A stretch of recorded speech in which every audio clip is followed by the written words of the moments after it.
for Sean Mackey to strike! It's Calvin Miller up against McGowan. Miller sends it in! It's Miller time, baby! Champions again! Falkirk have broken through the glass ceiling! After 15 years in the wilderness, Falkirk Football Club is once again a Premiership club!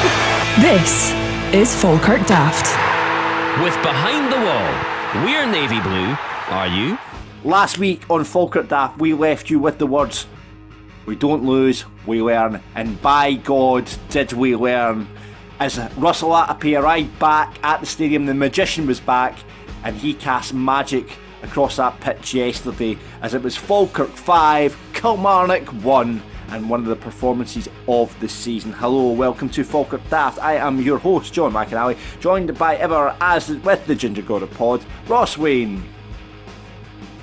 Hello, pal. I'm tired. I'm tired and emotional. Yeah, it was a brilliant day, and I know I said it yesterday, although I have showered since.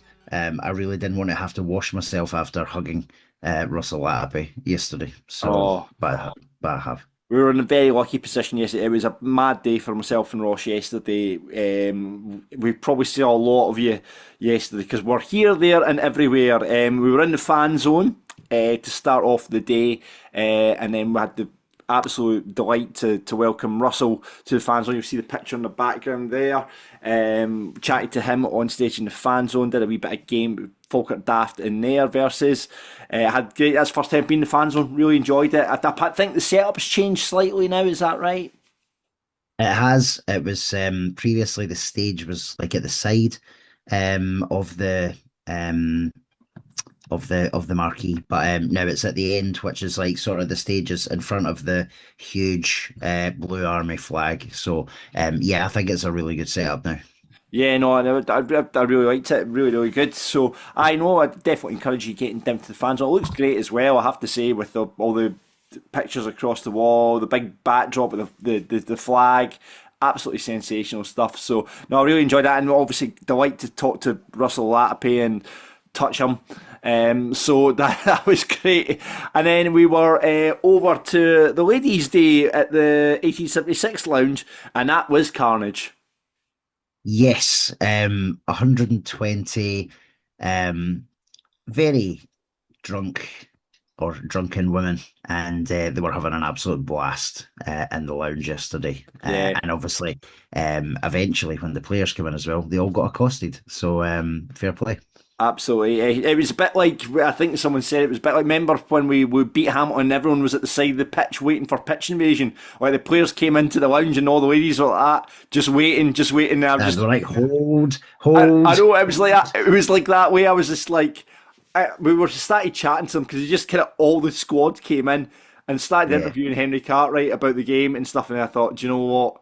And they like even called us and said, "You ran out of questions there, didn't you?" I was like, "Aye." I was just at my point. On you go, ladies. There you go. Through the players into the crowd, the ladies, and obviously everyone was having their piece of them. And poor Barney Stewart, I don't think got out of there for about an hour or so. He was the last one to leave, wasn't he? I know he was. I know, and everyone accosting Henry Cartwright as well. It was a shame that's the first time I'd met Henry, and I wanted to talk about his magnificent arse, which again was on show yesterday. But no, it was a good day, and then it was onward to the Inshira for the Russell Latapy and Scott Arfield evening, which we were hosting. And by the way, what a great night it was. I thoroughly enjoyed it. And if you were there, I hope you enjoyed it too. Some brilliant stories from both Russell and Scott. Just very honest, open conversation. Brilliant stuff about Yogi. Russell just honestly brilliant, just like sensational. Because I didn't know, because I've never met him before, and I didn't know what to expect. And I thought, maybe he's going to be a bit quiet or whatever. But it was just great. His stories and his part are tremendous. He's so laid back, and I think he was by the time we got him on stage, he was about 8 whiskies deep. So he was in good form. He was brilliant, and as you said, the stories from both him and Scott around their time at the club, the players who they played with, the influence of Yogi, Chipper as well. You had a few voice notes that you were able to play for them with some questions from Chipper and Scott McKenzie and Gordon Gordon DL, who's Scott as well. Arfield's biggest fan, by the way. But no, it was great, and honestly, what a night! And I've a lot of the feedback I've had actually this morning has been really positive on it, and a lot of people saying, you know what, that's a really nice way of doing it, because there was like a wee turn on doing Lisa McKechnie, who was on doing some tunes, and there was music in the background. Grado was there. Him doing the auction. He was fantastic doing the auction as well, wasn't he? And you got duped by him as well. You ended up buying a Scott Arfield print, Ross.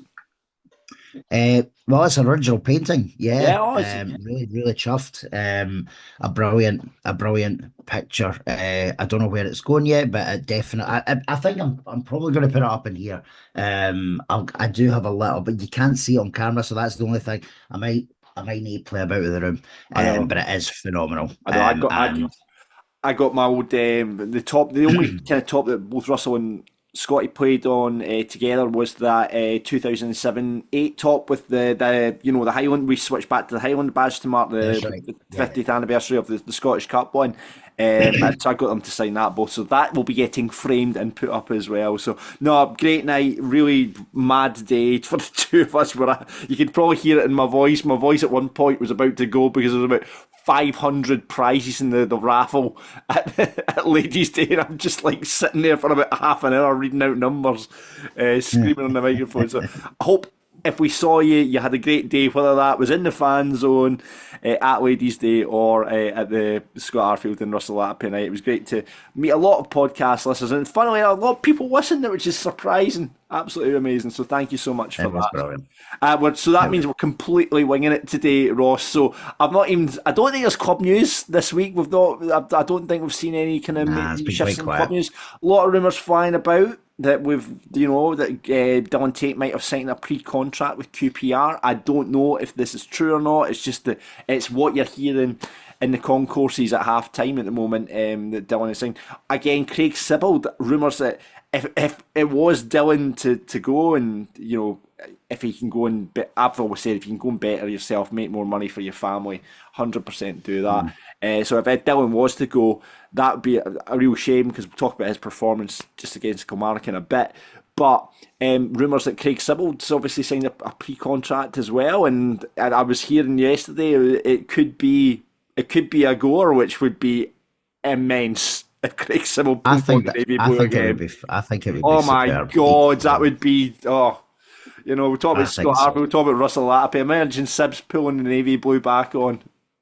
It would be brilliant. He's for anyone who watched the Falkirk Dundee United game a couple of weeks back. I know we were a little bit off it that day, but Craig Sibbald absolutely ran that show in the middle of the park as well. Listen, you don't want to lose Dylan. You want to have Dylan Tate and potentially Craig Sibbald in your starting 11 or team lineup, but that is a strong rumour. Like, obviously, when you and I talk about strong rumours, we don't mean as in from the club, because obviously not. They do keep everything really, really tight. But what we were hearing in the fan zone yesterday, in the lounge yesterday, and then Shira last night, was all the talk was about the fact that Craig is apparently either very close to signing a pre-contract or has already, and it might get announced after the cup tie next weekend. So God, that would be amazing. That would be very excited if that was the case. But so, and obviously on the injury front as well, not great news this week. Obviously Louis Marsh looks like he's about 6 to 8 weeks. I can't see him. You can't see him pulling on a Falkirk jersey again. If it is 8 weeks, you look at the timeline for that. It would be very difficult for him to get back up to speed, but which is a real shame, because he obviously scored a couple of goals and showed real glimpses of what he could do as well. Which is, maybe we get him back on loan next season. Maybe. Obviously, if the 8 weeks is going to be quite accurate, that's going to take to the end of April, start of May. There aren't many games left after that at all. Scottish Cup final, maybe he'll be back for that. Potentially Scottish Cup final, plus 3 or 4 games in the post split. So you never know. lovely lad. We've only met him once, I think. We met him in the lounge one night. And haircut aside, he's going to be a huge miss. No, absolutely. And Kyrie Wilson, I had heard it was maybe a month that he was going out, but it doesn't. It seems that he might be okay for Dundee United, maybe according to John's interview. Yeah, that's positive as well. Yeah. Although after yesterday, he might not get a starting spot against Dundee United anyway. Well, I know. It's going to be hard getting back into that team now after yesterday's performance. Incredible. We talked about that just in a bit with our guest pundit this week, who is Stevie Jackson. If you know Stevie, legend of the game is Stevie, Hospitality Lounge.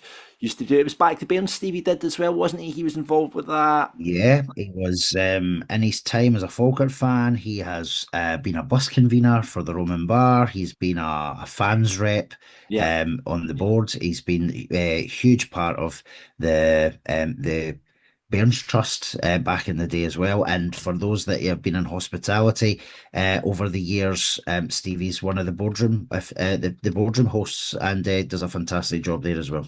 Yeah, no, absolutely. But let's get into birthday corner now, Ross, will we?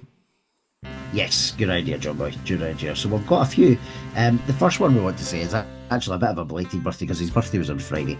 To our guest pundit from last week, Mr. Lewis Connolly. I was a poor show from us, by the way. He's on the podcast, and we completely forgot to wish happy birthday to Luby. So happy birthday, Luby. He was out, I think, having a few wee drinks last night, and he was gutted he didn't get into the Arfield Latapy night. But no, it was good to see him yesterday, and happy birthday, Lewis Connolly, to everyone.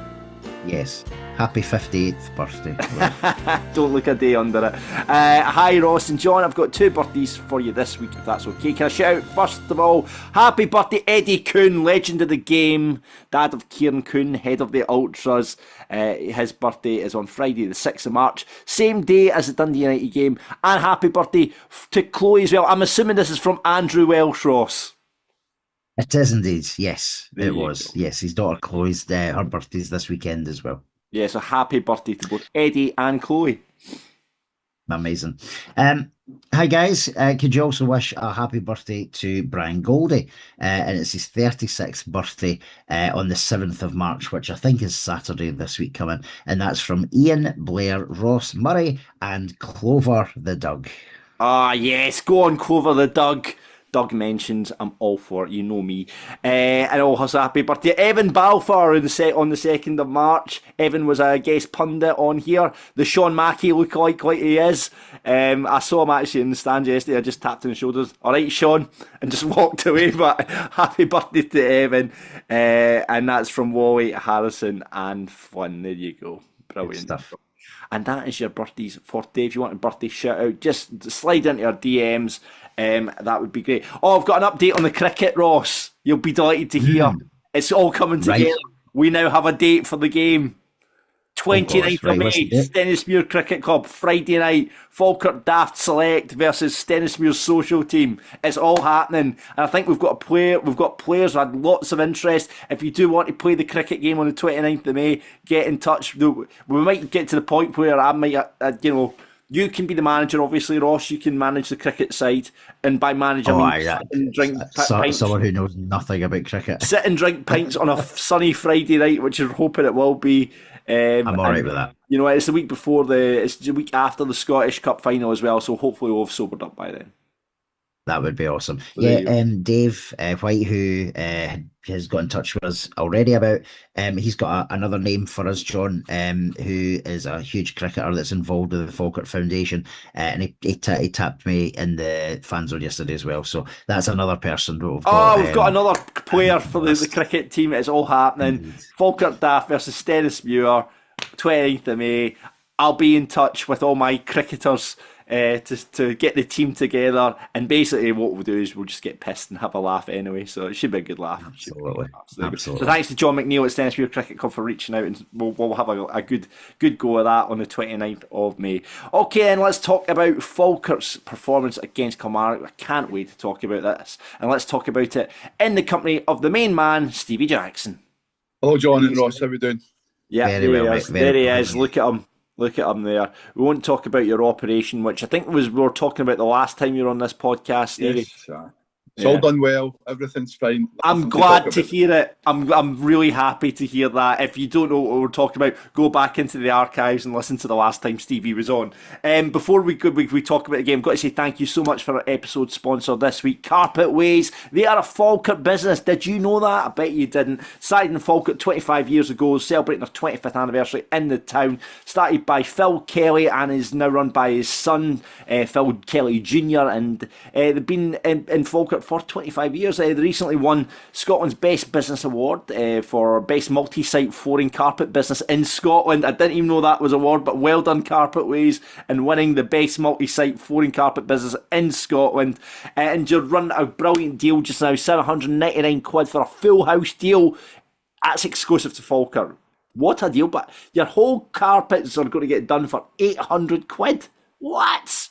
That's amazing. Do they do laminate as well? Because I need some new laminate. I think they probably do, Ross. And you know what you can do? You can go and check that out for yourself. Carpetways.com/Falkirk. They're on Burnbank Road. You know where Burnbank Road is, just off Graham's Road. And they share the space with ladies' sofas. So you can get your flooring sorted, get your sofa sorted. Ross, you were moaning about Ross has spent a fortune on sofas recently. You should have got yourself into Lazy Days sofas next to Carpetways. Should have done. And you could have got your laminate sorted. You could have got your sofa sorted as well. So there you go. They're also offering free home measure where the estimator's going to come out, measure up your rooms. No messing about. They'll give you the best price, and you can book that online at the website as well. Carpetways.com/Falkirk. Get on there. Get yourself carpets. Get sorted. Thank you, Carpetways, for sponsoring Falkirk Daft this week. And let's talk now about Falkirk versus Kilmarnock. Sorry to keep you on hold, Stevie, there. We had to do a bit of the business. No problem. Right, well, I'm glad you're here to talk about it, Stevie. We've been itching to talk about it. It was Falkirk 5, Kilmarnock 1. What a time to be a Bairn. It was incredible. A couple of changes to the side. Ross, Liam Henderson coming back in. No surprises there, really? No, not really. Hender's been an absolute standout this season at every minute he's played. And he obviously wasn't able to play due to a controversial situation prior to that, which we won't go over again. But yeah, he was hugely missed, and it was great to see him back. Obviously, Stevie as well, injuries to Kyrie Wilson, so he didn't start. So Finn Yeats came back into the side. What a replacement he turned out to be. Absolutely brilliant yesterday. I was interviewing him after the game, and he said he had a point to prove, and I think yesterday definitely made that point. Just thought he was awesome during the whole game. Yeah, Louis Marsh out as well. Ben Brosio, I can't remember. Did Ben start against Hearts? I don't think he did he? No, he came on as a sub against Hearts, that's right. Yeah, so Ben went back into the side as well, and much of it meant Lisa moved back out to right back, and bloody hell, what a game. We could talk about everyone yesterday because everyone was absolutely out of this world. But that was your Falkirk starting 11, and what a start we made. Bloody hell, off out the traps. You know, I think John McGuinn always expects a response. We've not been beaten 3 times in a row all season. And what a response we got, Ross, straight off the mark. Calvin Miller down that left-hand side, ball into the box, own goal Kilmarnock. Do you know, even if the lad hadn't put it in his own net, you had Finn Yeats, who was literally waiting to tap it home as well. So I think it was going to be a goal regardless. But as you said, like, we started so well, the intensity was there. We went straight forward from kick-off as well. That's a huge stat, though, that we've not been beaten more than 2 times in a row this season. We do tend to bounce back. And I think Kilmarnock had been playing very, very well the last couple of months since Neil McCann took over. So I probably did expect them to be a tough opposition yesterday. I don't know why I was worried, because we alleviated that. You were shiting yourself before the match. I don't know if I was shiting myself, but I certainly thought it was going to be a tougher afternoon than it was, just purely based on how Kilmarnock had been. We were missing a couple of players as well. But I think for me, how we started, we were relentless, and that is how we continued through the rest of the game as well. Absolutely. Do you know what, Stevie, my favourite bit about that Kilmarnock own goal was basically the guy just, as soon as he touched the ball, put his head to his hands and just went, shit, that's going in. I think the sad thing from my point of view was that I never actually seen it. We were still tidying up in the boardroom at the time, so kind of just heard the big cheer and thought, oh, what happened? But everybody was saying it was Barney that scored the goal, and I was like, oh, great, what a fantastic return. And then obviously, having seen it, it's definitely an own goal. There's no doubt it's an own goal. It's absolutely unbelievable. And then obviously talking about Barney there, we have the ball in the net again 5 minutes later, and for the fucking life of me, I have still no idea how that goal was chopped off. People are saying it was offside. People are saying Liam Henderson was obstructing the goalkeeper. No one can make a decision up. But if it was offside, why was the referee called to the monitor? And if it apparently was a foul against Henderson, it clearly wasn't really at all. He was standing in front of the goalkeeper. He wasn't touching the goalkeeper. The goalkeeper ran into him. Yeah. What confused me was, as you said, they've said it's for offside. How many times does a ref go over to the video for an offside? Almost never, because they use the lines. Having watched the highlights back quite late last night when we got back in, the lines made no sense to me at all. No. Did you see it? I saw it. Like the line was going through like a body of about 20 people. Right? And I was like, it's never offside. I was just like, it's not offside. It was not offside. And then there's others saying, oh, well, it's because Hendo's challenged the keeper. But it wasn't, because the ref put his arm straight up to signal that it was offside. The strange one for me was the lines, when it showed you the lines, and then it had the wee arrow pointing up the way as well. Yeah. The guy's elbow. Uh-huh. Like as if it was his elbow that was kind of putting them offside, which it looked a strange one, a really strange one. But very, very bizarre. About 3 or 4 minutes as well. It took ages, and I like, it was such a strange decision. And I mean, luckily we didn't, it didn't count against us effectively. But like, what? I mean, just really, really bizarre VAR. I'll want to see what Willie has to say that on the Willie show when he does it at the end of the month. I bet it won't even get talked about, because it was just a wild mental decision. But anyway, it robbed Barney obviously of a goal. It was a great header from Barney, showing how strong and big Barney is, and getting up there amongst it and winning the header and putting it in the back of the net. But listen, it didn't really matter, because he didn't really have to. He got his goals. We'll talk about them in a minute. But Dylan Tate was next on the score sheet. Barney could have had it. I actually thought when I was in the ground, I thought, that wee shite Dylan Tate's just stolen a goal from Barney, because I couldn't see it because it was in through a crowded body. But it was a good save from the goalkeeper, and Dylan's there just to tap it in. But I thought it was going in, and it was like Dylan was just annoying and tapped it in, but it wasn't to be. It did look like that from our angle, though. It did look like that. It did look like that. But it was a good save for the goalkeeper from Barney, and Dylan Tate. He's been due a goal, Stevie, hasn't he? Yeah, I thought he was absolutely brilliant yesterday. We'll go into that later on. But I mean, he has been, for me, he's been bossing games quite a lot with Brad Spencer there. So the two of them together, I think the two of them are absolutely brilliant. Like, I mean, in fact, actually yesterday, I know you spoke to Russell Latapy. Russell said that the midfield's absolutely fantastic. Yeah, they play some really good football. He did add on at the very end, but he says, "But I'd still get a game." I was actually shouting at one point when we were absolutely pumping. Come on, I was like, "Bring Russell on for a laugh! Come on, that'll be a bit of banter." He's still looking fit, but as you seen, he still looks pretty fit. Like, but I don't think he's got the legs anymore. Oh mate, he doesn't. Russell Latapy doesn't have to be fit. He was never the fittest. He smoked a day or whatever. As Scott Arfield said last night, Russell used to do the same amount of running as every other player. However, his was always within a 10-yard radius of the middle of the park. Well, I always used to say that he played in the centre circle. He was the greatest centre circle player the world's ever seen. Just give him the ball, he done the bit, and then passed it to somebody who'd scored a goal. Yeah, that's it. Absolutely. But I know, listen, it was an absolutely exceptional performance. And again, like, we were just, again, the word relentless is something we've used for Falkirk for about 3 years now. And it was, I mean, we were flying against Kilmarnock like we did against them at the stadium the last time. And then it was 3-0. Cole Donaldson, and by the way, Cole Donaldson obviously was back, retained his place in the side. And do you know what? It was just a real comfort moment of seeing Cole Donaldson and Liam Henderson back together for the first time in what must be, oh Christ, I don't know how long, the last time Cole and Liam played together at centre half. And I thought Cole was excellent again yesterday. Strolled it. He was excellent. And you know what? I like that dynamic with Henderson and Cole as well. It's like one will go forward, one will stay. Like sometimes you saw later on in the game, Liam Henderson charging forward. But Cole, I mean, he's a good footballer, Cole, as well as being a great centre half. I mean, wins loads in the air. And he was outstanding again today. And he set up the goal for Barney as well.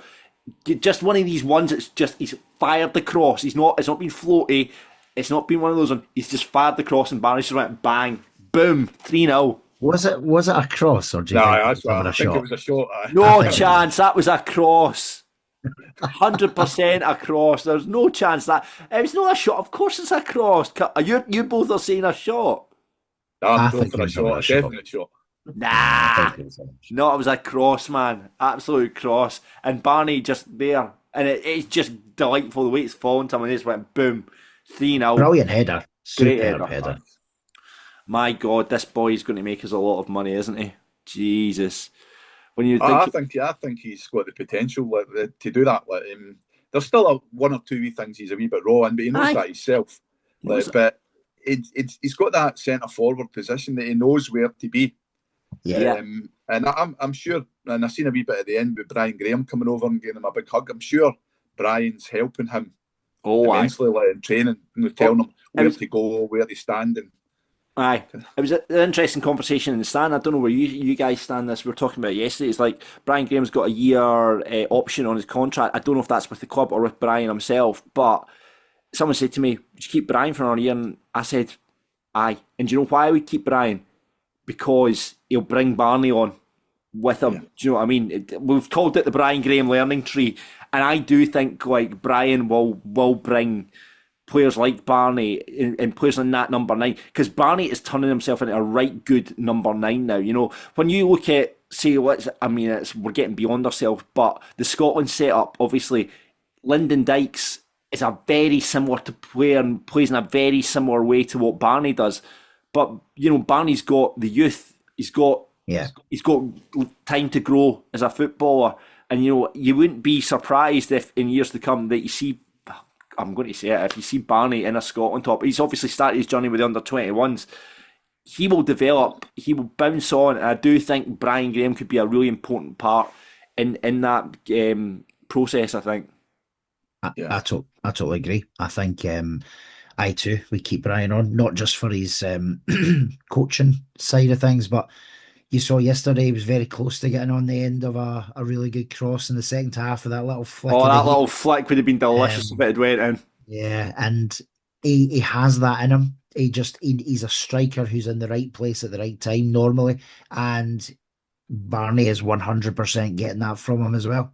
Yeah, I mean, my wife watched the highlights last night. My wife, who's not really into football, and she's seen Brian a few times, and she says, is he maybe taking over the new Scott Arfield role of kind of like the older kind of player, monitoring the younger players and sort of doing that? And I think he's got a role to do that as well. Like, I mean, he's an experienced professional who's been around, so he's a good sort of guy to look up to and get things from. 100%. I mean, we did let one go just before half time. It was a poor goal. I'm pretty sure John will be having the video out on Monday and making them watch back the goal they conceded. It was I don't know where the midfield was MIA when Kilmarnock went forward. I was like, where are they? There was no one there, and there was like this big gap in the middle of the pitch. So I don't know where Dylan and Brad had went MIA to, but I mean, the boy had an option to the right, and then Greg Kilty's just hit a shot. I don't think Scott Bain had much of a chance of that, Ross. No, when you see it from the behind the goals, I think we've left Scott Bain so exposed. It was a good strike. Scott probably will watch it back and maybe feel a little bit disappointed because it almost goes in the middle of the goals. But it was just the angle of the way. I don't know if it looked like it was pretty much far away from him and it went inside net. Well, I think Scott was kind of heading towards the west side of the goals, and it just kind of moved away from the west side of the goals. I've never heard goalkeepers described as west and east side. No, was at the west stand side of the goal. Sorry, the right or the left, I've heard, but he went to his west side. He went to his east side. I'm in the West Stand side. That's what I was thinking. Listen, it was a long day yesterday, and I'm shattered. But I think we left them very, very exposed, and but I think you're right. I think John will probably be more Oh, annoyed the fact that whilst it didn't affect us, it was a goal back for them just before half time, aye. and probably everyone in the stadium were having the same conversations at half time. Whoever gets the next goal will probably go on and do something, because if Kelly get it and it goes 3-2, it gets a little bit nervous, but it wasn't them, thankfully. No, of course it wasn't. We have Barney Stewart. The Barney Army was in full voice, and Barney was absolute form.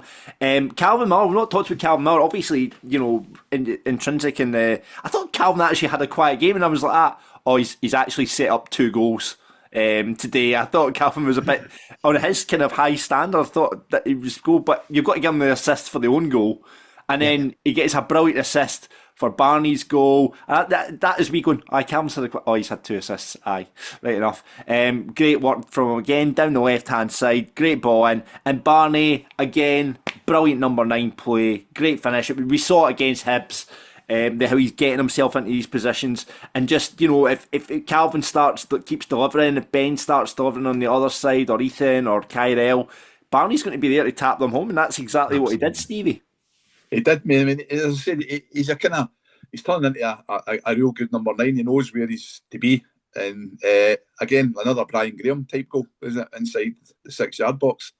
And there was just one thing before you go on there. I was a wee bit worried about Barney in the first half with that tackle that came in, and he looked in a lot of pain, and then he hurt his back just after that. And then I thought, oh, this could be bad. But no, he came back onto it. And as I say, he's in the box, he's heading, and he knows where the ball's going to be. And he knows where he's going to be. And I think Brian Graham's got to take a lot of credit for that as well. He's probably telling him, get yourself in there.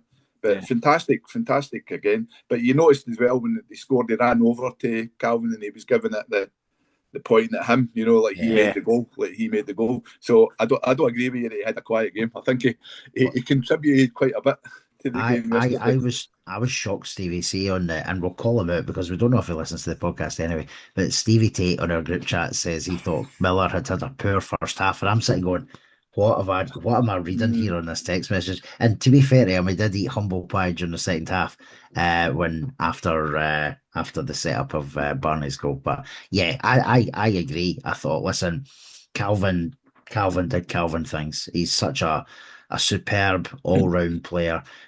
He always looks dangerous, and his crossing is just superb. Yeah, it did. I mean, we only had to wait another 5 minutes. A second Dylan Tate goal, like buses, 2 come around for Dylan. He's, I think he was quite frustrated with himself when we certainly spoke to him in the lounge about adding more goals to his game. I think that's what John wanted him to do, and he did in this game. Quite similar to the Kilmarnock one that we kind of conceded, but there he kind of had all the room in the world in that midfield just to stride forward, and he did the old stud roll, copyright Connor Allen, and just fired one. I saw in Sports Scene that Stephen Thompson's think it was a miss hit. I was just like, I seen that, and I was like, what? No, he's absolutely 100% managed to hit it that way. Meant to hit it that way. And Dylan, again, just like he was involved in the build-up. There was a great bit of where he just went by the boy and just... Dylan, he's a proper good player, Dylan Tate. I mean, he really is. I did think, though, after he did score his second goal, I don't think he made a pass to a man after that. He was trying all these wee passes into the middle and around the sides. So I don't think he actually found a man after he scored his second goal. Do you not think, John, that Brad Spencer had gone off at that point? Yeah. And I think he plays with Brad. He plays fantastically with Brad. But then when Brad went off, he kind of losing a wee bit. I think he had an absolute stinker after he actually scored his second goal. But he gave the tell ball you one thing, Johnny, he was so close though. If was it Ethan Ross later on in the game had a pop from the edge of the box and he could have played in Dylan, and if looks could kill, Dylan's look to Ethan Ross, because he was in a fantastic position. He's already had a hat trick this season, Dylan. Do you know what I mean? He doesn't. Just going back to Stevie's point about Brad. Obviously Brad did go off. He was on a booking.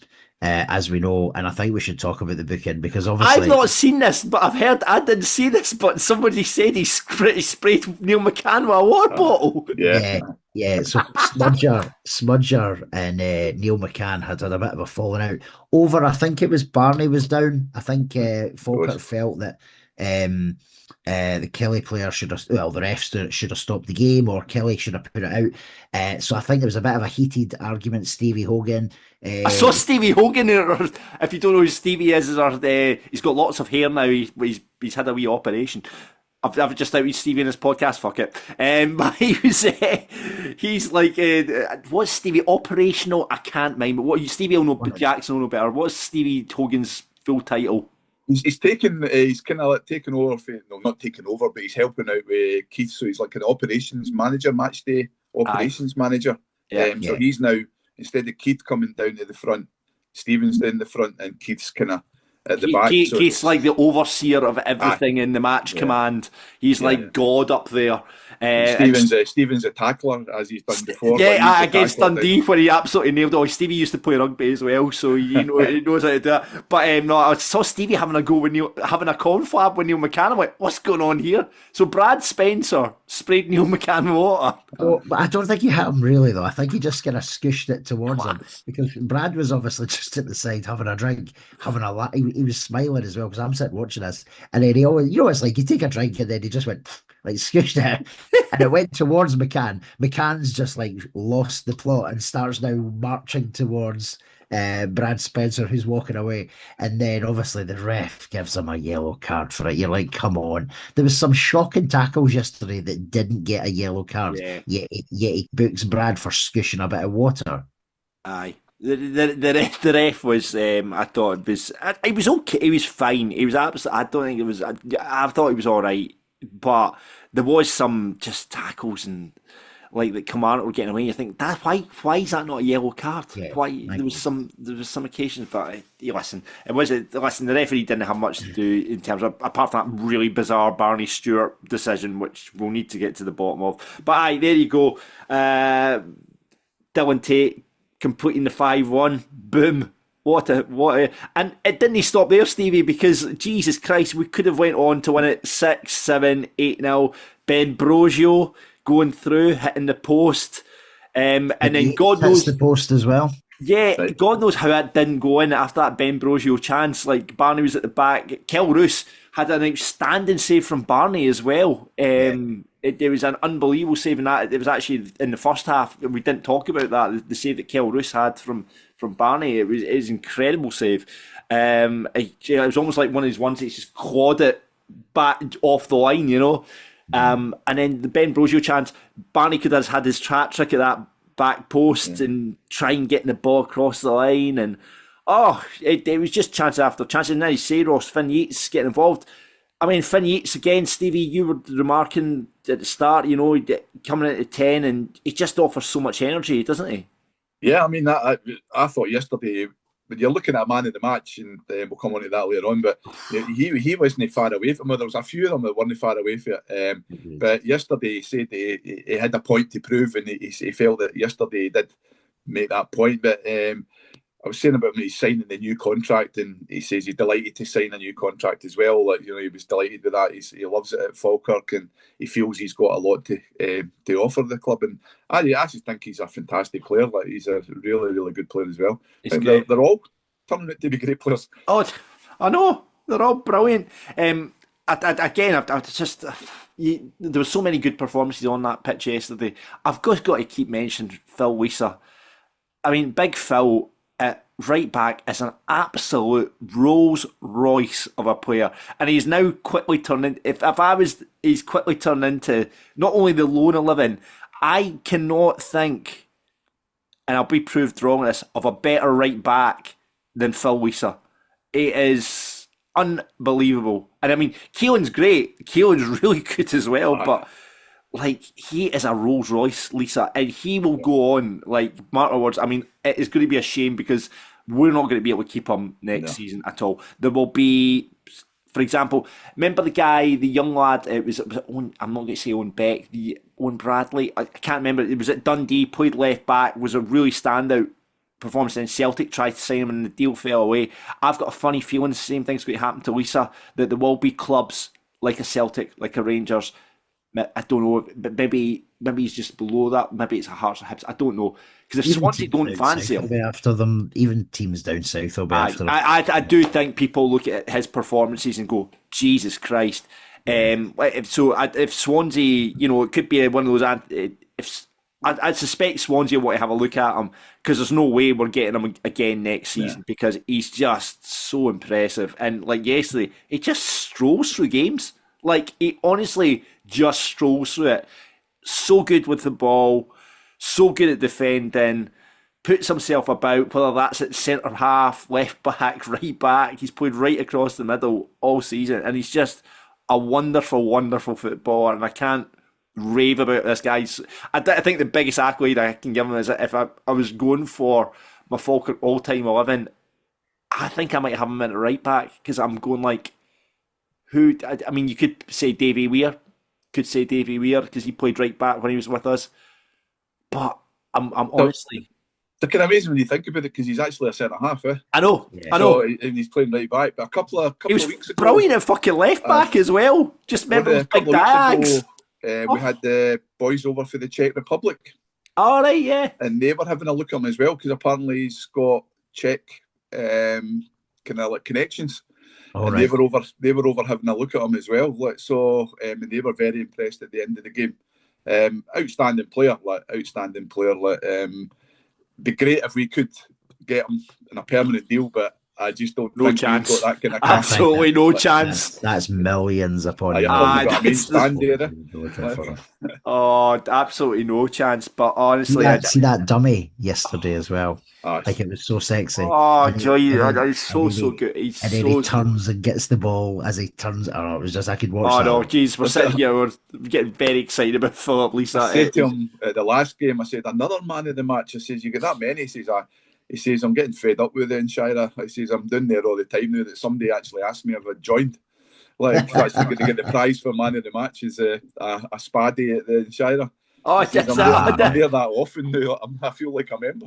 Oh, is that what the man of the match gets? I didn't realise that. They get a wee date in Shire. Nice. We spaddy at the Shire. Yeah, do you remember back in the day, the man of the match used to get a voucher, £100 voucher for Exit Quest. That's right, yeah. I'd be good, by the way. I would rather have that.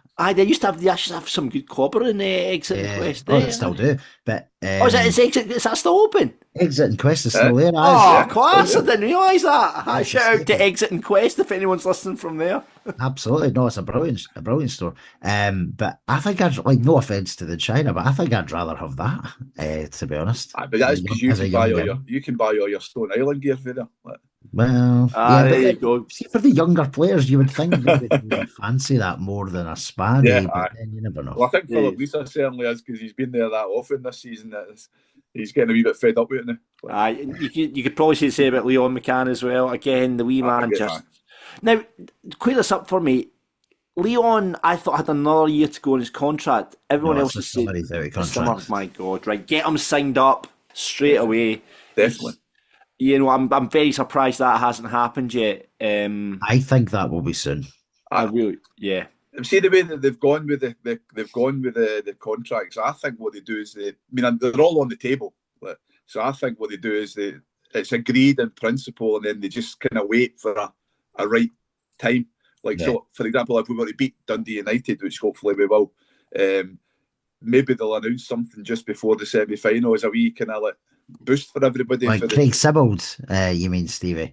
Well, you started that rumour last week, and I heard yesterday from somebody else that was, but I said, Ross started that one last week, so I don't know anything, honestly. The most surreal rumour last night was that a barber in Falkirk who cuts players' hairs has said it's happening. So you kind of get close on a barber because you tell your barber everything, don't you? That's true. So true. So we'll wait and see what happens there. But yeah, I mean, to a man, everyone on that pitch is Scott Bain again. Just distribution as outstanding. Didn't have anything to do really. Scott Bain, just But again, just shout outs, because we mentioned everybody else, we might as well put a shout out for Scott Bain's distribution yesterday as well.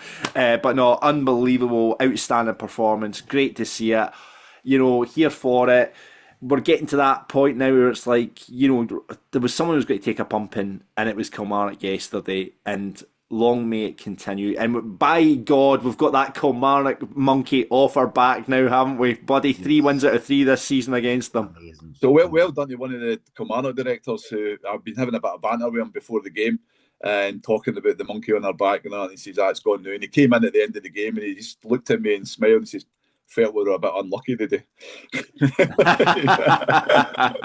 I did. Fair play to him, you know, he took it well. Like, he took it well. I was the same, Steve. I got my mate Gavin Wallace, radio presenter, used to do stadium announcer at Kilmarnock, and he's like, Jesus Christ, he's like, I'm glad I don't have to see you on Monday. How good are your lot, by the way? So I think there's a lot of acknowledgement from opposing teams that actually how good a footballing team that Falkirk are. You know, and if it wasn't, I know the Lanarkshire Galacticos are getting all the praise this season. I would say, I mean, Motherwell are a very good footballing team, but I would say we're there or thereabouts in second. I would Did you say see Neil McCann in Sports Scene basically just said we were beaten by the better team. I can't say anything any more than that. No. End of story. And that was him. If you could say anything else, Neil, you would be a liar. I'll tell you that much. Right, okay, brilliant. Talk about Neil McCann, that's what he had to say. Let's hear what Mr. McGunn had to say. John, congratulations on that impressive victory. How would you sum up the game? I'm absolutely delighted. The team played remarkably well. We got a great start in the game. Calvin was on fire right for the first whistle. He goes down the outside, puts in a wicked Kinney cross, which their defenders put in their own goal. So it's a bit unfortunate for them, but it's a great start for us. And we continued that fast start, and we score another goal. I've not seen it back yet. I've got to take it that VAR came to the right decision. I don't know if they did or not, but if they have, then that's what it's for. You know, it's there to get the decisions right, and if that was right, then fair enough. But we kept it going. And from a corner kick that we've worked in the training ground, Barney gets a flick on, and Dylan's there to put it in at the back of the net. So 2-0. Really, really good start for us, and we managed to build on it. Another corner kick, it went to the back area, call with a strike, and Barney's in the right place at the right time to header it in. So, delighted to be 3-0 up. Very, very similar to the previous game we played against Kilmarnock here. However, we a little bit moment of disorganisation, a little bit for us, which is a little bit frustrating, and fair play to Kelly. They scored a good goal, it's a good strike. Yeah, and a wee strike just before it that Scott took very easily. But we can't be given away opportunities like that. But as I say, fair strike, and to a certain extent it was game on. But I thought we continued to attack. Big Barney's had a good header saved by the goalkeeper. So half time, it was a matter of we're doing really well in the game, we're playing really well. Yeah, they've got a goal back, not to panic, let's get a good start in the second half, and that's exactly what happened. Calvin once again on fire, and Barney in between the sticks, very similar to goals that he scored against Hibs, and a great finish. And of course then, some good play. I think Ben's Brosio, he's set up for Dylan's shot, and so you're 5, and there was one where we thought between Barney and Calvin they might have got the ball over the line. I think that came from a shot again, might have been from Ben. It was hit the post, went across the goal, and we're a bit unlucky. So, yeah, delighted. It's a great response to losing at Tynecastle last week. Obviously, we lose the week before that against Dundee United out here, so we've bounced back with flying colours, an own goal. Dylan gets 2, Big Barney gets 2, some outstanding performances throughout the whole team. Everyone was magnificent, even the boys that came on did really, really well, so couldn't be happier. Got to remember, I mean, Kilmarnock have been getting good results recently. They beat Aberdeen, they beat St Mirren, they took Celtic to the last kick of the ball, and they score a goal late last week against Dundee United to get a draw at Tannadice. So they've been going along well, and so we've got a huge pat on the back to the players. The effort and the quality of the play that they did today was outstanding, and it was brilliant to hear the fans and the whole stadium. You know, the ultras have been brilliant, but when they've been starting it, you know, you had the whole stadium, all the Falkirk fans. Anyway, you know, the noise, and you could see the atmosphere, great backing for the players the whole game. And you know, I can't thank the fans enough for everything that they're doing to help us on our way. Totally agree with him. Yeah. One question 4 minutes later. It was Josh Heggie from Falkirk TV answering the question. And by the way, congratulations to Adam, who's our media officer at the Falkirk Stadium, who's just had a baby as well. So presumably Adam's on paternity just now. So Josh was asking the questions this week. So and by the way, the glow up continues. I quite like. Do you know? We're in a world now where you look at a manager's clobber, especially a man of John's vintage as well. I quite like that overshirt he was wearing, I'll be honest with you. I was thinking exactly the same thing. I really like that. I like that overshirt. Now he's a fashionista now, John. Like, honestly, smash it out the park with his glow. You need to start a fashion podcast now, John. Like, yeah. Honestly, we're getting fashion tips from John McGlynn. Stevie, maybe you need to do this in the boardroom, right? Get rid of the shirt and tie, right? Get yourselves over to flannels, or indeed Exit and Quest. Go and get yourself a nice wee t-shirt, overshirt. You'll be rocking it. It's taking that long to get the shirts and ties back. I can't see that changing. Oh, brilliant. But I know, but John, obviously happy as Larry, couldn't he be happier? I think that was for the scheme. I think it was Marvin for the scheme. I think Marvin for the scheme said that. Certainly wouldn't have been Marvin Bartley saying it, would it? But after that, what a performance. Let's hear what you guys had to say after the match. Yesterday, kicking off is Chris says 7 invincibles in that starting 11 today from our League One winning season, all of them showing how comfortable they are at this level and how well coached they've been over the past 3 seasons. Top 6 all but secured now, and we only have to look up. I mean, we haven't talked about it, but you can't see us. I think mathematically we only need 3 more points to mathematically secure it, but that means obviously Aberdeen and Dundee United have to go and win all their games, and you can't see that. It could also be confirmed this week because Dundee United hosts St Mirren, Aberdeen hosts Celtic, and should they not pick up 3 points, then it's goal difference. There will still be a goal difference. Is done. Goal difference. Yeah, you're right. Absolutely. So at that point, that basically makes John McGlynn the best manager of all time, then. I don't think there's a question now. There is no question now that John McGlynn is the best Falkirk manager ever. I don't think there is a question now. There's, you could argue Jim Breffy's took us to 5th. Yogi kept us up, in the top flight. But for a man to not only go invincible in one season, to then go and win back-to-back championships, to then get Falkirk Football Club into the top 6. There is no. This is all before winning the Scottish Cup in May as well. So we were talking yesterday about the kind of the journey that we've actually had, and you go back to the dark days when you remember we were really struggling, and then we had it all sort of started coming together. We got Crunchy Carrots come in, and they kind of sponsored us, a local company. Then Falkirk Daft podcast started, Stevie. The Falkirk Daft. Sorry, right, yeah. Then we kind of built up, and you know how fans have always had this thing about the slogans that we've had over the years. You've got to see that the slogan shite can get in the bin, though. I'll tell you this right now. The slogan shite, he loves it. We don't lose, we learn, boy, up here. Maybe you should write it, Road the Run for it, Ross.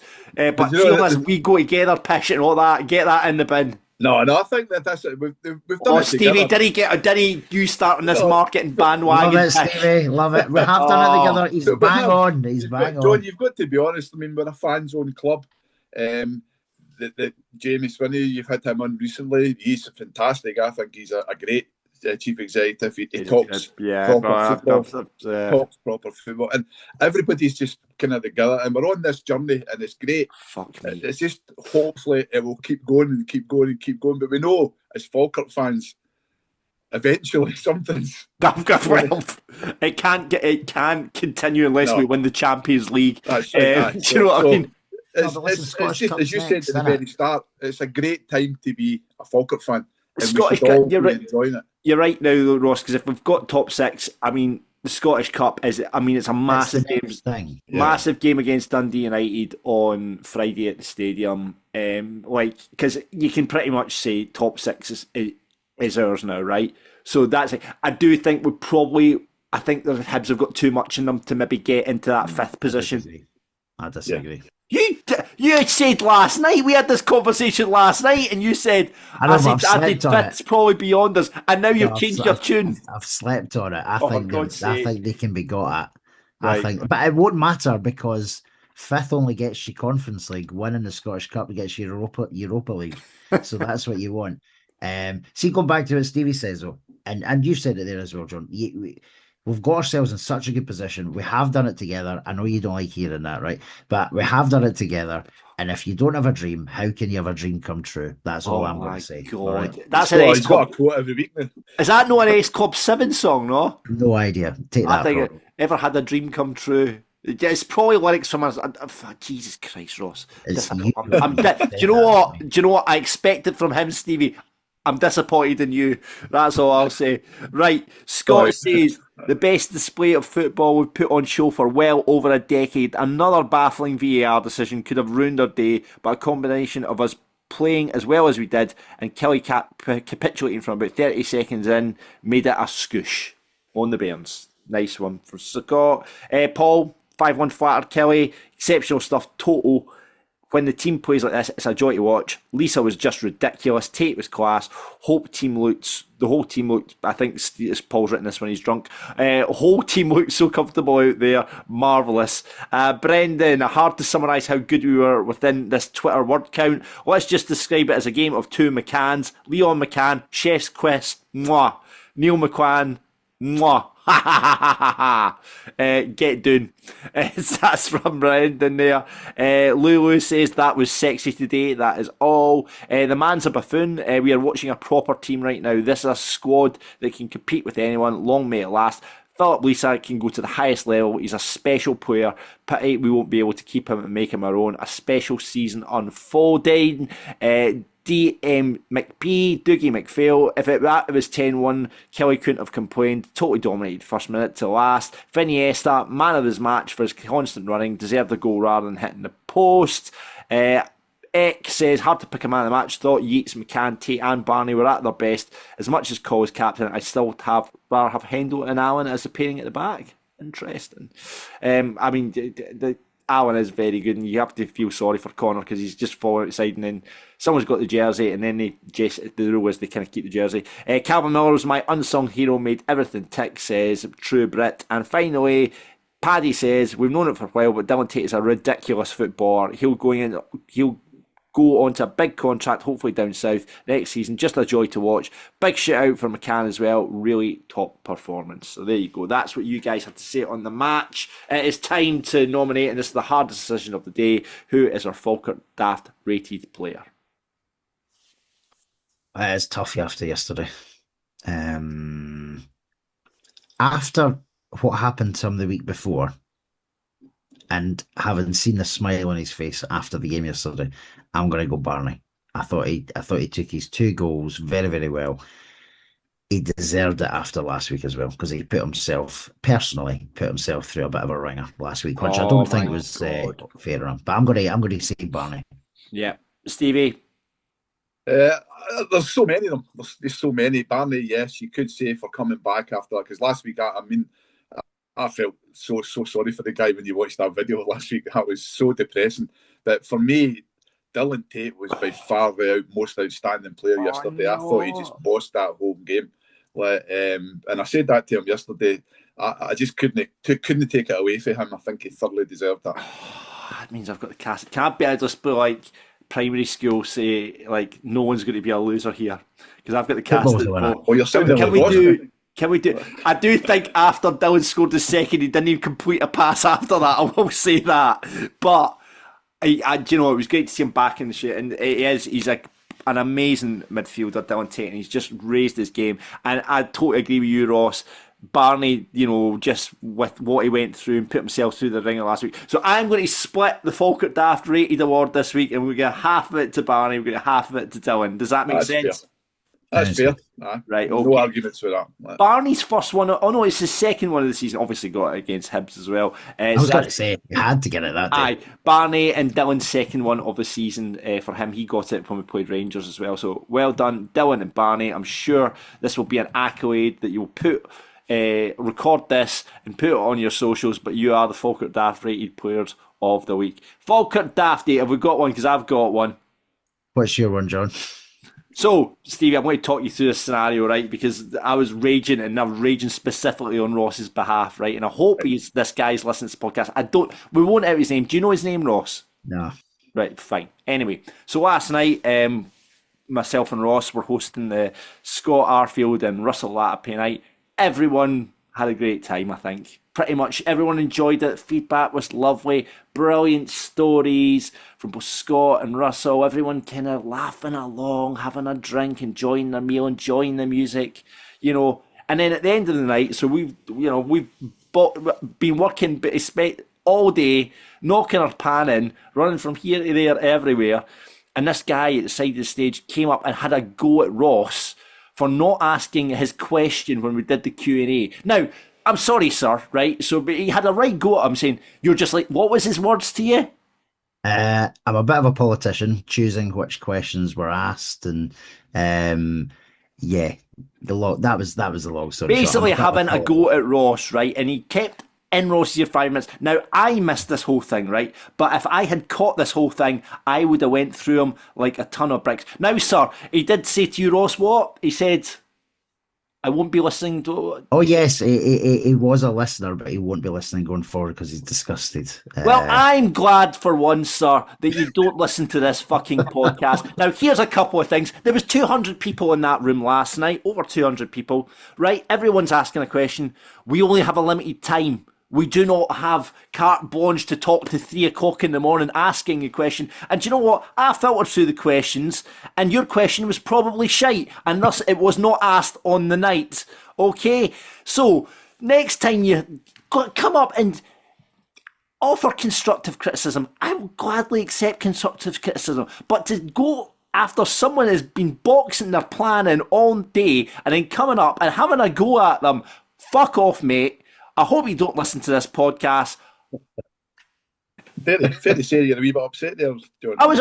I honestly, Stevie, if I had caught this guy having a go at Ross, I would have went absolute through him because it was ridiculous. Anyway, he said he'd put it on Facebook. Mate, I hope you do put it on Facebook. I really do hope you put it on Facebook and more about it. He didn't ask my question. He didn't ask my question. Fuck off.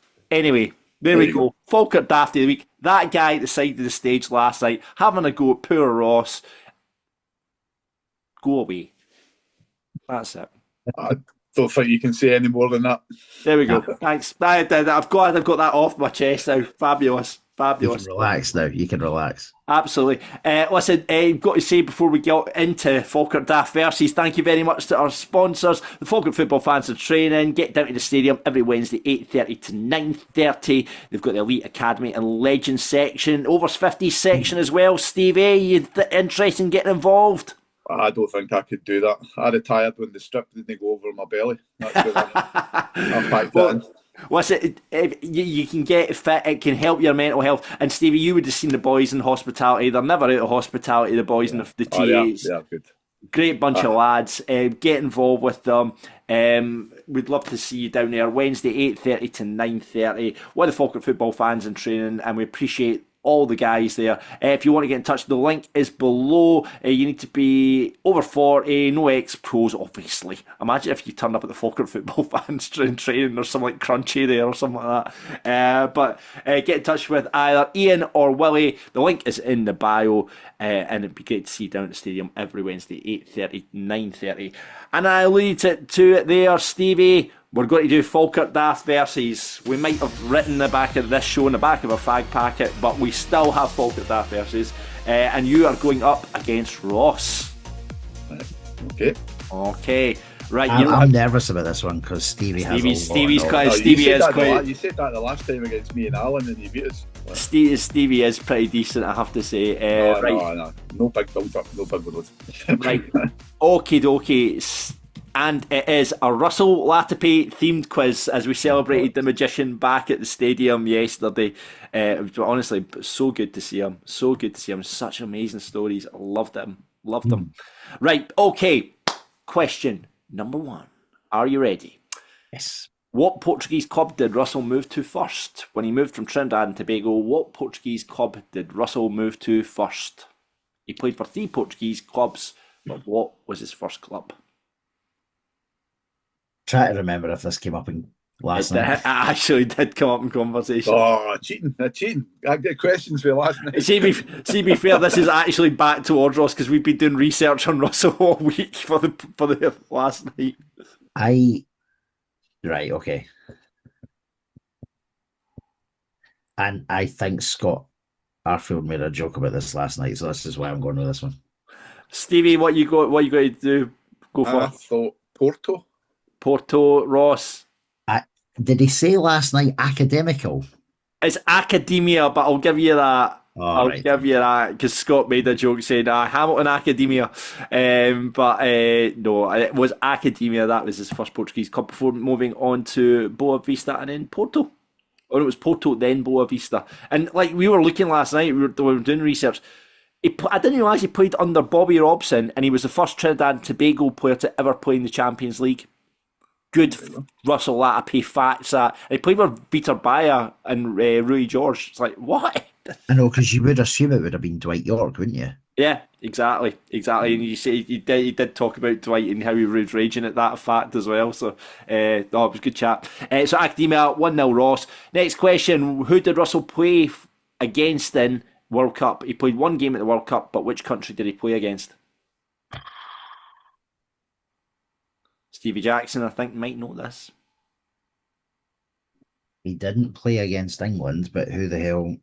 I remember, like, I was in the pub watching it, and I was like, holy shit. I mean, and again, another good Falkirk fact is, a Falkirk player did play 3 games at the World Cup, but never kicked a ball for the club. The answer, Denzel Theobald.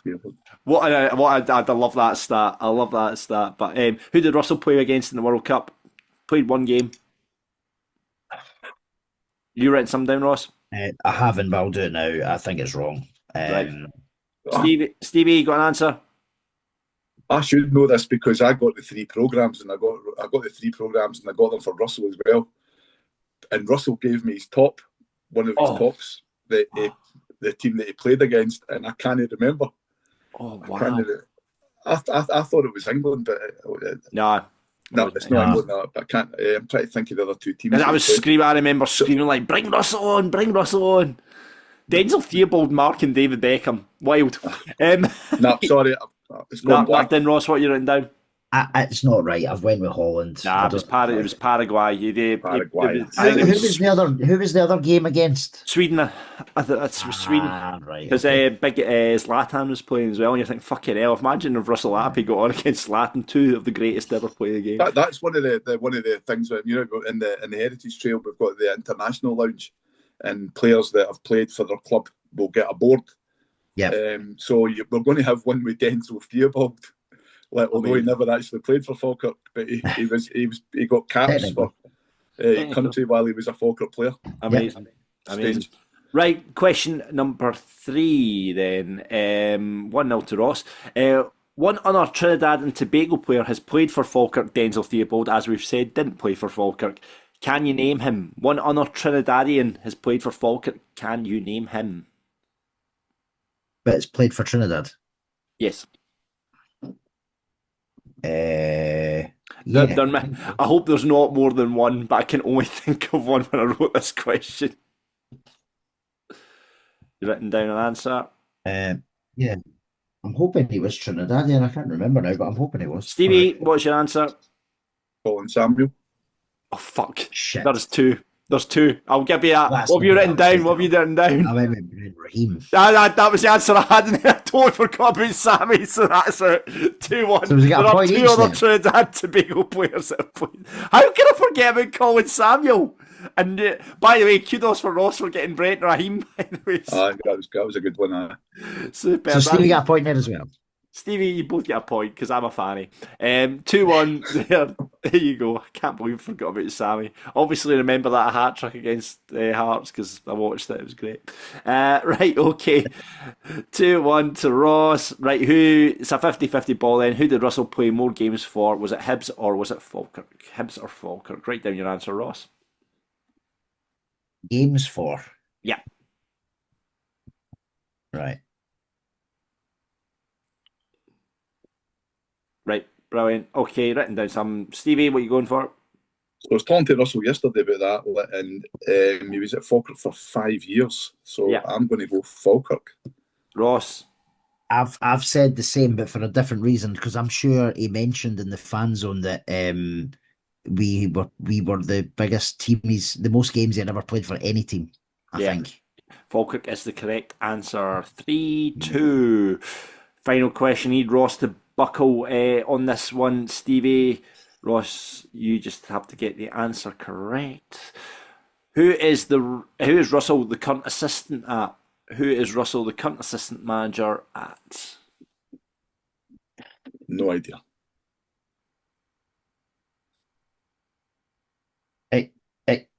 It can't be this obvious, but I don't know otherwise, so I'll just put this. So no doubt you got this in the fan zone, or you got it last night. No, we didn't talk about that'll be 3 of your 4 answers. Always cheated, never defeated Stevie Jackson. Well, we didn't actually talk about what he was up to now. No, we didn't. We actually didn't. No, as far as I was aware yesterday, when he spoke to me, all he was doing was playing golf. Probably. Well, what have you written down, Ross? It sounds too obvious, but I've read Trinidad. No. He's correct. It's Trinidad and Tobago. Is he assistant manager in Trinidad? Trinidad and Tobago, which is the third time he obviously was manager for 2 seasons. He got sacked for them.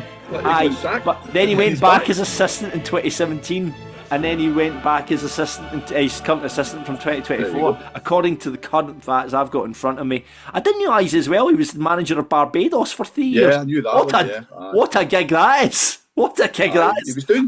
He was doing an assistant manager's job in Australia with Dwight York as well. Yeah, that's correct. He was. I remember that because when we were meant to be doing that originally, he was getting flown in from Australia for it. But there you go. Russell is current assistant of Trinidad and Tobago. I did ask him last night, would you consider coming back as Falkirk as a coach? Would you consider moving from the Caribbean to Garden Shore? But he did.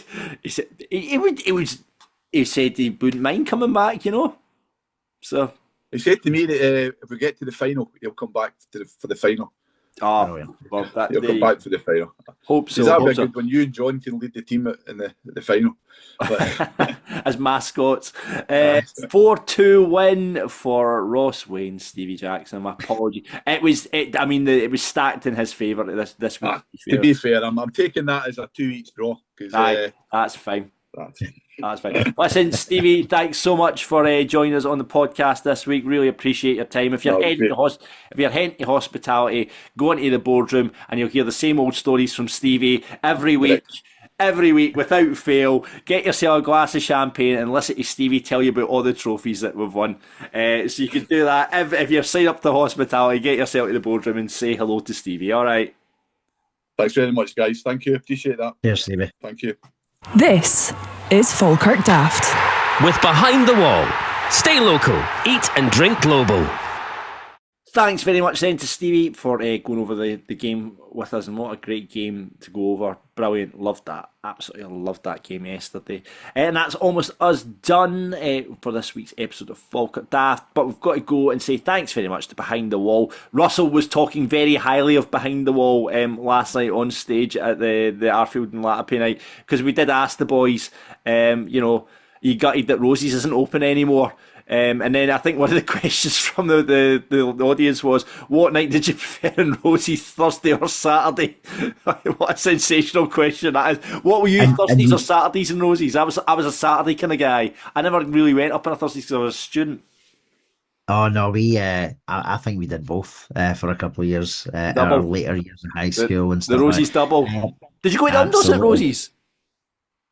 No, the Unders was on a Friday night, wasn't it? I remember going to the Unders at Rosie's back in the day. No, we did Thursdays. Rosie's was this is going to make us sound like proper alkies at 18 or whatever we were, but you would go into FK1. Remember FK1? You'd go in there because it was a tenner, all you could drink. So you would have an hour in there. By the way, what a wild time that was. FK1, if everyone remembers FK1 up the tune. 10 quid, unlimited drinks. So that's insane, isn't it? We're definitely old. And this is not like 1980. This is like it was 99 like or 2000 or something like that. And along to the canteen, get your cheap, or Icons as it's now known, go into the canteen, get your cheaper Roses ticket, and then down the hill into Roses. There we go. That was a Thursday. What a time to be alive. And of course, we all drank it behind the wall as well, and they sponsor this podcast every week. Thanks very much to Brian. As I said, Russell talked fondly of Behind the Wall and Nights Out in Behind the Wall last night when he was on stage, as did Scott as well. And you can get there yourself. Loads of stuff coming up there. And of course, the Falkirk Daft Venom is original. It is exclusive to Behind the Wall. We're going to be doing our very own night there. Save the date. Falkirk Daft Live is coming on the 15th of May. Me and Ross were started talking about guests and who we're going to do, because we're just like, how do we top the last one? And I don't know what we're going to do. I don't know what we're going to do for this one. Hey, maybe I could say to Scotty, we did him a favour last night, maybe he'll do us a favour. Yeah. Very true. That is very true. That'd be good. So we'll see what we can do for that. End of season party is on the 15th of May, the day before hopefully what will be our last game of the season now, because it looks like we're going to be top 6. So that'll be 15th of May. In there, in the meantime, 27th of March, you've got ABBA Dream. You've got a George Michael tribute in there on the 3rd of April. Ouija Hinky That are back at Behind the Wall on the 24th of April. The Stereophonics tribute band. Oh my God, we are getting old to the point that there is now a Stereophonics tribute act. The Phonics are in Behind the Wall on the 25th of April. And Tam Cowan from Off the Ball, he's going to be there for an afternoon with Tam Cowan on the 26th of April. All the details are behindthewall.co.uk. And thanks very much for the pub for the continuous support of this podcast. We really appreciate it. And remember, obviously, tickets for the Dundee United game and the Cup game, I'm sure will be on sale. I'm gutted. I've just found out, I thought we were getting a night off from doing the 1876 lounge. I had this whole dream scenario of me and you, Ross, going up to Behind the Wall, getting a few drinks in before the game, getting the bus down, couple of drinks, celebrating our journey into the semi-final. Nah, we're having to work now, so we can go to Behind the Wall to celebrate after the game. Do you know what? We'll see you up there for 100% if we win. We're going up to celebrate, because getting to Hampden we're no strangers to Hampden, you know what I mean? So it would be great if we did that. So we'll see you up Behind the Wall on Friday is what we're saying. So there we go. Thank you very much for listening to Falkirk Daft. Thank you very much for watching. If you're doing it that way to see our beautiful faces, you can do that. If you're listening and you want to go, wonder what those guys look like, YouTube is what you want to check. Type in Falkirk Daft and get us where you get your podcast. If you're listening to YouTube and you want to, this is going vice versa now. So if you're watching it and you want to listen to it, you can get us where you get your podcast, Spotify, Apple Music, because then you're thinking, I'm going out for the walk with the dog, but I can't see John and Ross's beautiful faces. Well, you can listen to our beautiful voices. You do that and vice versa. There we go. So that's that. And we will be back, hopefully, this week to preview the Dundee United game. I always forget about the Thursday podcast until the last minute. I'm going to let you behind the curtain here, because I always go, oh shit, we've not recorded a podcast now, and generally it's like scrambling about for a guest. So but I'm going to right now, Ross, take the minutes. I'm going to message Callum Bell, the producer of STV's good idea, and see if we can book him in. See if we can get him booked in for Tuesday or Wednesday evening, and we'll get that sorted. So we'll be back doing that later on. So fabulous, brilliant. See you on Thursday. What a win against Kilmarnock. What a night with Russell Latapy and Scott Arfield. I'm going to go and get my breakfast, get myself a coffee, watch the Old Firm, and we're part of that club now, Ross. We could be kingmakers. We could be kingmakers in this league this season. I can't wait to be there. Absolutely. Bring them all on. Come on. Let's have them all. Brilliant. Right, we'll see you hopefully back for the podcast preview on Thursday. Until that time, expect unexpected. I'm on the Bairns. We're Falkirk Daft, we're Falkirk Daft, talking about the dark blues and having a bit of a laugh. We're Falkirk Daft, we're Falkirk Daft. listen in the pub or you can listen in the bath. We're Falkirk Daft, we're Falkirk Daft. For everyone who's caring about being a Falkirk Bairn, we're Falkirk Daft. We are Falkirk Daft.